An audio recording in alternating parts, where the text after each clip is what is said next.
Hello friends, welcome to my YouTube channel.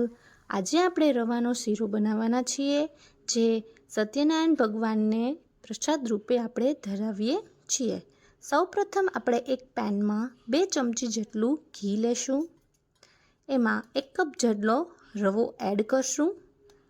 હવે આપણે આને ધીમા ફ્લેમે ગોલ્ડન બ્રાઉન ના થાય ત્યાં સુધી શેકવાનો રહેશે. આપણે એક વસ્તુનું ધ્યાન રાખવાનું છે કે આપણે આને ધીમા જ ફ્લેમે શેકવાનો. જો તમે ફૂલ ફ્લેમ કરશો તો રવો બળી જશે.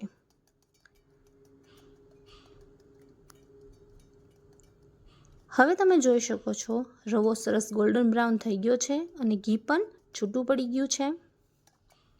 હવે આપણે આમાં 1 કપ જેટલું દૂધ એડ કરશું. તમે આને પાણીથી પણ બનાવી શકો છો. મેં આજે દૂધનો ઉપયોગ કર્યો છે. હવે પાછું આને સરસ હલાવી નાખવાનું છે, મિક્સ કરી અને 2 ચમચી જેટલો ખાંડનો પાવડર નાખવાનો છે. તમે સાકરનો પાવડર પણ નાખી શકો છો. મેં શુગર પાવડર યુઝ કર્યો છે. જોઈ શકો છો શીરો સરસ બની ગયો છે. હવે આને સર્વિંગ બાઉલમાં કાઢી અને ડ્રાયફ્રૂટથી ગાર્નિશ કરી નાખશું. તો આપણો રવાનો શીરો તૈયાર છે. આવી જ આપણી સરસ વાનગીઓ શીખવા માટે લાઈક અને સબસ્ક્રાઈબ કરજો અને બેલ આઇકન દબાવવાનું ભૂલતા નહીં. Thank you so much.